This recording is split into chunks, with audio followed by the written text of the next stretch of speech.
Caméra. La 15e.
Mboka oyo banda Kabila ya baya misatu bakala kokula mutuze bakoka bango misatu biso bakongole tosala bango mabete ko bazala bomoi baya basa bango bakende na mosolo na biso ezonga Kongole atelemi lelo alobi plus question toloba mpona Joseph Kabila ya lelo eza ya suka awa batoye tozopesa bonda kwa soki tomoni evolution eza te toke na manière mosusu yango tosenga na badiaspora biso ndenge tobimi bokende na baambasade nyonso bokende kopresente manifestation na bino na tous les ambassades bosenga arrestation ya Joseph Kabila oyo nazali nango mpona koloba yango wana Kabila na parti Kabila ikona kanga ye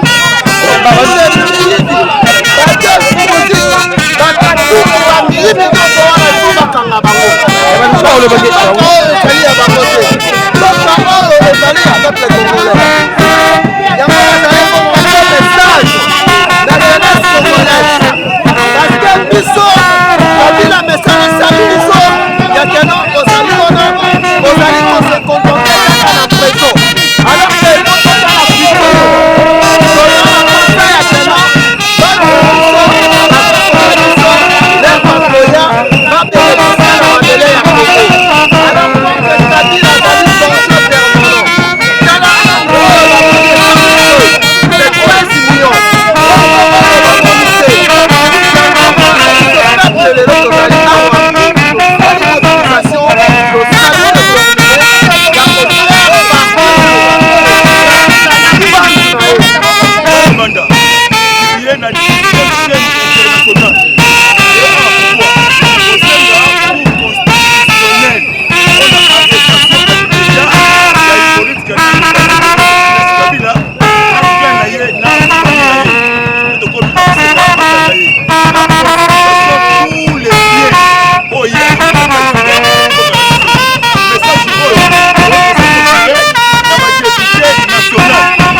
les opposants mal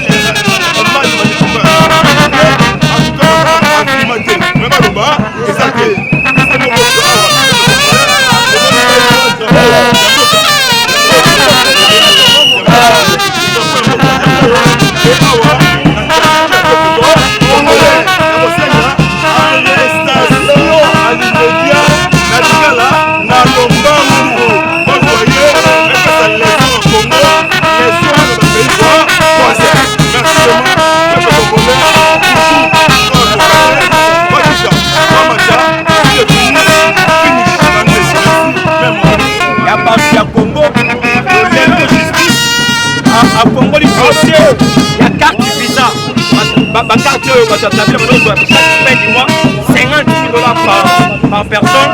Et là, le peuple congolais a un débat proportionnel pour la réclamer arrestation immédiate. On sait que c'est non. Et là, vous allez protéger la ville de loi et ancien président. Mais avec les dégâts ça fait ça dans le monde, ma tuerie, ma poste c'est ma bête à la congolais, ma police à congolais, ma pire le peuple congolais a 10 000 € débat proportionnel à manifester arrestation immédiate. Et M. Kabila, on s'est mis là-bas partout. Dans la biso, dans la INI, au Mokoka, ennemi, il y a cela très longtemps, le peuple congolais a saisi arrestation immédiate. Il y a Kabila, il y a Ekolaye, il y a Bami, continuez mon vivant, pas dans la arrêté. Merci beaucoup. On a cours constitutionnel pour réclamer arrestation immédiate. Il y a Neko Kabila, na Bangongo Oyo a détourné plus de 138 millions de $ américains. Donc il faut accepter que Moka Oyo est un peu la toujours dans ma couille. Moka Bakisima Komisi Babaki na Maboshi na Bango. Non, Oyo Salami Awa et Salami na monde entier Mobimba. Donc on fait même dans Paris, dans Londres et Salami. Mokili Mobimba, comment y est Kabila komi na suka bazoko kangaye yango na toye lelo awa on a exprimé motion na biso epai ya procureur général ya cour constitutionnelle ayebake po akanga Kabila mpe en plus kosenga na parlement balongola immunité na ye par rapport ya ancien président na Sénat en plus mpona basezani baprotége ye na assemblée nationale ancien président balongola protection wana ya bancien président soki ancien président aboli donc yemoye basipesaka aza intouchable o na état de droit intouchable azali te esengeli balongola immunité na parlement azala na justice bakanga ye je dirais je me remercie de prison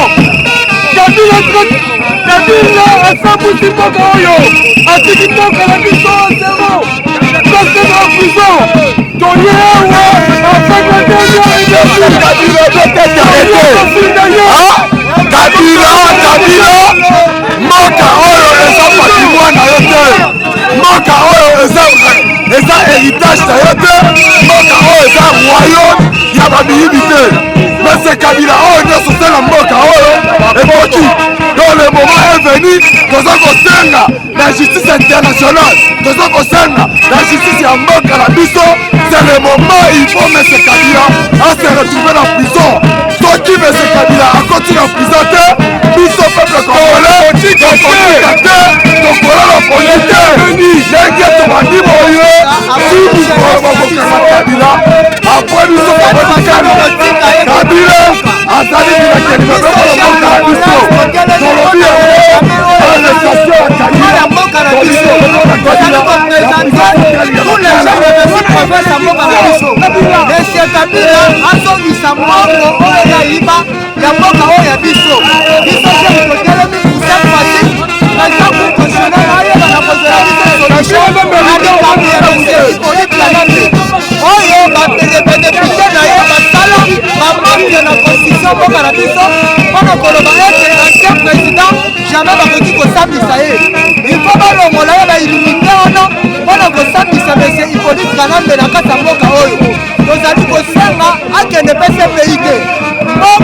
mboka na biso ekanga nde mese Hippolyte Kanambe parce azalaki kati na mboka oyo okeseke pese pays akozonga awa maboko vide bakanga ye akutana na kamera akutana na milibi nyonso baluye mboka oyo pendant quelques années. Merci. National. Biso ba peuple congolais et surtout la jeunesse congolaise. Baona 18 ans ya Kabila asali na kati ya mboka oyo atiki biso par terre. Yango tolosenga na justice na biso. Tozali na posta tout d'abord. Kabila a remboursé mbongo na biso ba congolais oyo a détruire. Kabila aza na saisir. Kabila va saisir tous les biens na ye. Et yana maboko ya peuple congolais puisque peuple congolais a se retrouvé. Lelo oyo biloko ya bakongolais nyonso etikali kaka ya famille moko ya famille Kabila na bambi ya bato na ye oyo atravaillaki na bango. Mboka ekomi par terre mais richesse ya Kongo nyonso eke epai ya mutu moko. Yango tosengi na peuple congolais nyonso tu tostabilise Kabila azala arrêté. Juge naturel ya ancien président ezali na cour constitutionnelle. Oyebaki M. Kabila avant na pouvoir atiaki ba garde-fou. Yango tozosenga procureur près de la cour constitutionnelle po asenga assemblée nationale po barevoir baoyo tozobenga makambo nyonso batiaki mpona koprotéger M. Kabila. Yo moko oti kolanda na États-Unis révélation oti kosalema kuna ya BGF Bank. Or, M. Hippolyte Kanambe Kabila, chaque année, pendant 2015, ti lelo, abandaki kozwa mbongo 1,850 millions de dollars. Mbongo ya peuple congolais, mbongo ya contribuable congolais. Mais M. Hippolyte Kanambe abandaki kozwa mbongo wana pour la famille na ye, abandaki kozwa ngo pour ake soutenir, ba troupes armées, abandaki kozwa pour apesa ngo égal pour asala ngo musala. Yango moi to lelo na cour constitutionnelle awa. Pona kosenga arrestation ya M. Kabila. Il faut bakanga M. Kabila. Ceux qui bakangi M. Kabila, akokese pays te. Yebaki M. Kabila bakokanga ye awa, bakosambisa ye awa. Okay, na pavillon awa na Makala. Pona mabe oyo asali pendant 18 ans oyo abomi mboka oyo. Oyo azali na maloba wana.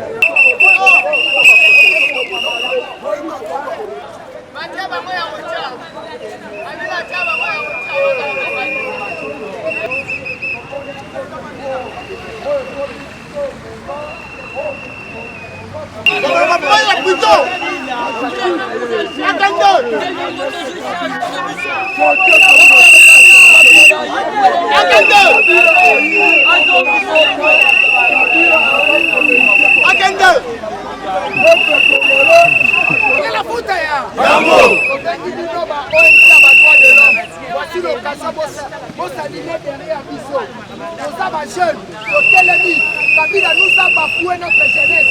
On est là pour se retrouver dans Balabala. Nous sommes des graduats, nous sommes des licenciés, nous sommes ce que nous sommes. Et aujourd'hui, le peuple ne se retrouve pas. Kabila est venu avec le fils Kabila.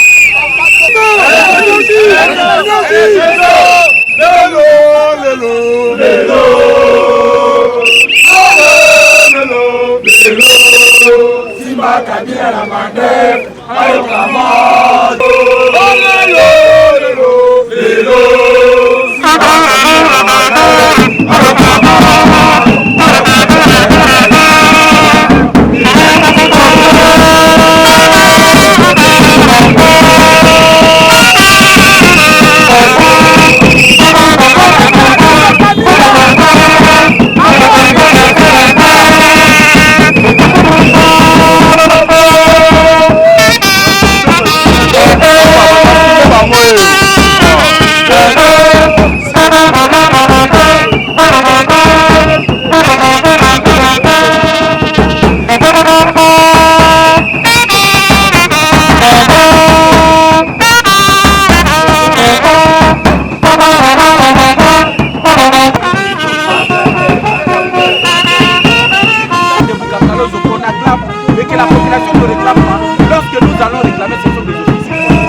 Et nous, la population congolaise, bien instruite par nos leaders politiques, pourquoi aujourd'hui nous sommes devant la Cour constitutionnelle pour réclamer la fermeture de la région, pour réclamer l'interpellation de M. Joseph Kabila et aussi la confiscation des biens. Et j'avais oublié quelque chose. Kabila ne mérite pas de toucher ses emoluments de 650 000 $. Après toutes ces révélations, je demande au ministre des Finances de casser, d'interdire le paiement de M. Joseph Kabila. Il ne mérite pas ce paiement. C'est un voleur, c'est un détourné. C'est qui un voleur? Est-ce qu'on doit protéger un voleur? La Constitution est claire. La Constitution dit nul n'est au-dessus de la loi. Que tu sois ancien président, que tu sois actuel président, que tu sois actuel premier ministre, Moutouaza Nicolas Bibeko, Azaki, ils sont tous aux alliés tenus, il y a quoi pour répondre. Nous sommes où sur le dossier de Matata Mpogno? Pardon? Nous sommes où sur le dossier de Matata Mpogno? Le dossier Matata Mpogno jusque-là, la Cour s'est déclarée incompétente. Maintenant, dans son cours, ou bien son juge pénal, c'est la Cour de cassation. Maintenant, c'est au procureur général près de la Cour de cassation d'initier encore une enquête, ou bien d'instruire le dossier et d'aller fixer maintenant le procès au niveau de la Cour de cassation. Merci. C'est moi qui vous remercie.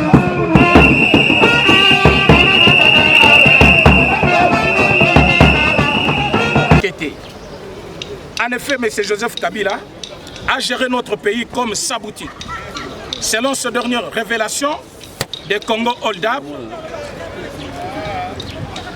et ceci est à la base de la situation chaotique que nous vivons aujourd'hui dans notre pays. Nous avons signalé 3 griefs. M. Kabila et sa famille politique ont massacré notre économie. Ils ont volé notre jeunesse. Ils ont vendu nos terres et nos mines. Ils ont utilisé notre banque centrale à leur actif et pour leur propre intérêt. Ils ont utilisé la BGFI Bank comme une banque intermédiaire pour se servir de notre économie. Ainsi, nous demandons son arrestation à l'immédiat et la fermeture de BGFI Bank. Nous demandons aussi l'arrestation de tous ses complices, y compris sa famille biologique. En attente de la satisfaction du peuple congolais, nous vous prions, monsieur le procureur, d'agréer nos sentiments patriotiques. Merci beaucoup.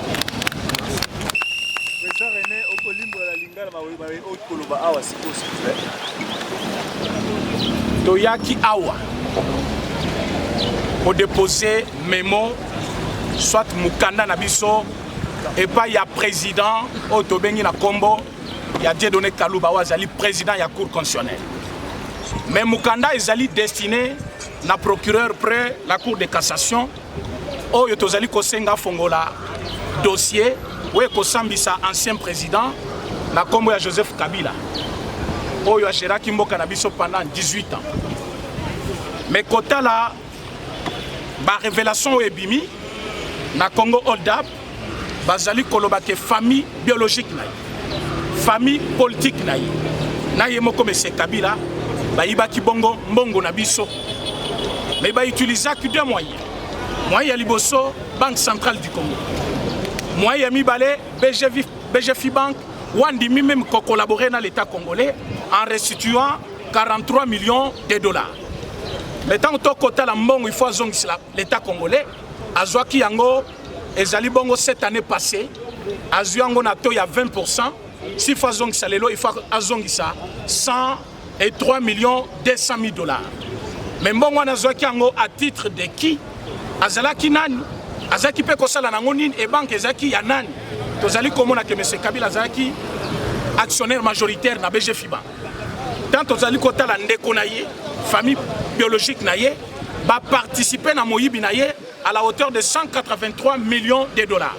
Alors que biso tozali kozela Rwanda Kotongela biso ndaku, il y a 30 millions de $, alors que bato bayebi biso ba 183 millions, bato bazali na mbongo na ba compte na bango 12 milliards de $, bazali kotambola librement na mboka na biso.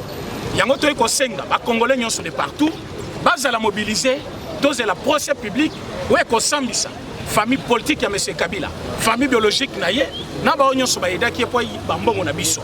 Alors tozali ko senga justice ya mboka na biso.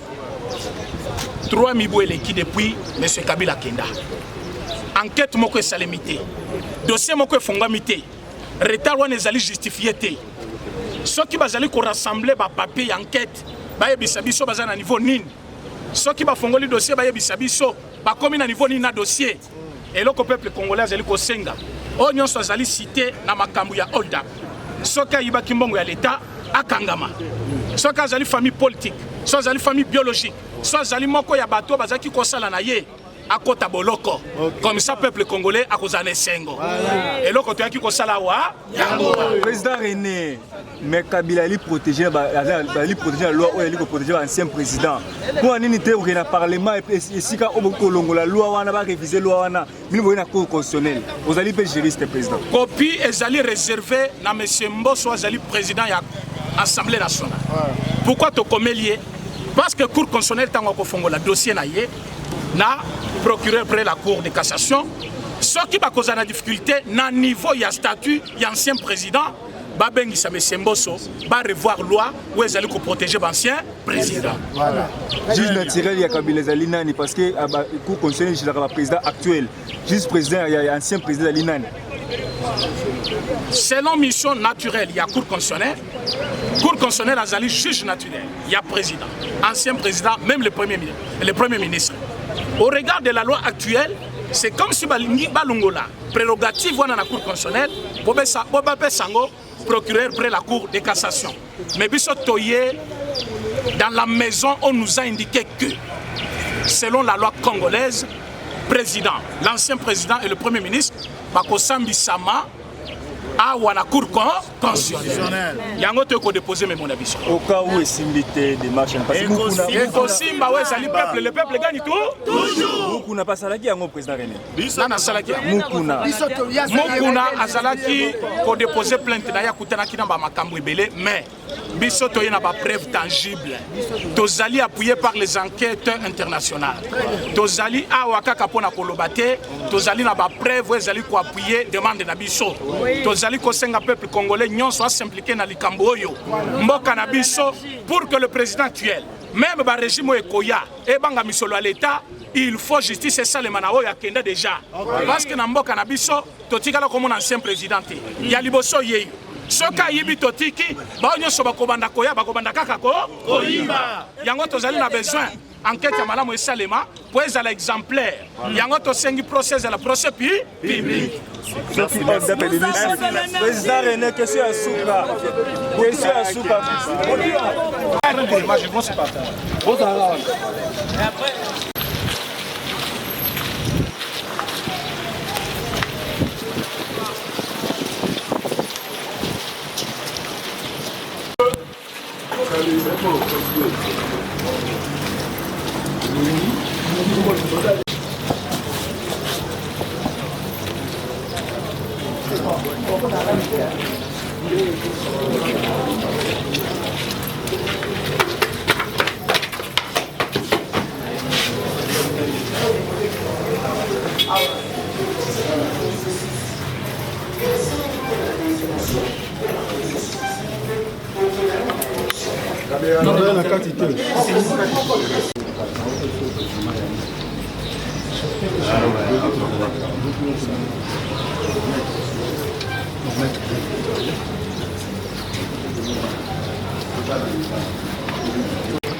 Et nous sommes sûrs que tu as déposé acquis des droits. Na moto azali mieux placé. Oya koki. Pe ba congolais nyoso baza simala kotala biano nini procureur général près la cour constitutionnelle. Pe institution to bengi cour constitutionnelle ba ko réservé na solo ya misolo ya bana mboka oeke ko dodama na mutindo dodamaki na Kabila na lisanga ya batu na eza bayi politique elongo na ye eza la bayi libota entre guillemets. Voilà la raison, il y a au Monibiso Nyonso Elongo, na ba leader d'opinion congolais et jeunes, auto mama initiative wana. Tout en attendant, to continuer. Liboso pour que je rappelle la Cour de cassation, pe Liboso, il y a président Bosso, oyazana devoir, il y a kokende kolongola biso na arsenal juridique, loi wana indigeste, oyali ko protéger ba criminel, il y a ba millions na ba milliards, il y a ba namboka. Ok. Nous venons d'être reçus. Nous avons déposé notre mémo. Nous avons fait notre part. Nous attendons maintenant que la Cour fasse aussi sa part. Nous venons de déposer notre mémo. Voilà l'accusé de réception. Nous attendons aujourd'hui maintenant que la justice congolaise montre de quoi il est capable. Nous avons déposé notre mémo. Bazui yango pona ba ndeko nyonso bakufa pona liberté ya mboka na biso bayeba ke batu ba piyaki minere na biso ba piyaki mboka na biso ba détruire jeunesse na biso ba détruire économie na biso ba kokipe ko sambisa mape l'état akoki ko kangaba bango yango to déposer mémo na biso ba tata ba mama to sengi bino implication na bino na kati ya dossier boya ebele mukolo to obengisa bino pona procès ya M. Kabila boya ko assister ndenge mboka na biso ebomamaki epa ya mutu moko boyi alors que ezali mboka na biso nyonso misolo na biso nyonso azwi yango akomisango misolo na ye moko yango topesi merci na ba congolais nyonso bayaki ko répondre na mbela oyo même na ba province batu mosu bakendaki pe na ba parquet na ba intérieur batu bakendaki kosenga ke basambisa batu na bango wana alors lelo topesi merci na ba oyo nyonso basalaki ke marche ya lelo esimba awa toyaki kotambola te toyaki ko déposer mémo pe ezwami abo toze la cour constitutionnelle APCN eyano touti déposer plainte nazalaki parmi équipe ekotaki et pas procureur près de la cour constitutionnelle on a déposé plainte au de M. Kabila pour outi kolanda o tozobenga révélation to salema l'agence moko ya mona aux États-Unis o tozobenga perte o babimisi révélation de M. Kabila abanda koyeba biso mbongo 135 millions de dollars yango moni le peuple congolais ezalaki mobilisé toye na cour constitutionnelle na part na biso to déposer toujours esco justice na cour constitutionnelle asala musala na yango totoni mingi bino ba congolais ya libanda tozosenga pe ba congolais ya libanda chaque fois to bande organiser ba sitting bo bande pe na ba ambassade pona kosenga arrestation ya M. Kabila faut M. Kabila a répondre na ba crime wa sali na mboka oyo faut M. Kabila bomi mboka pendant 18 ans yango na zala ko ba ngwana merci beaucoup journaliste.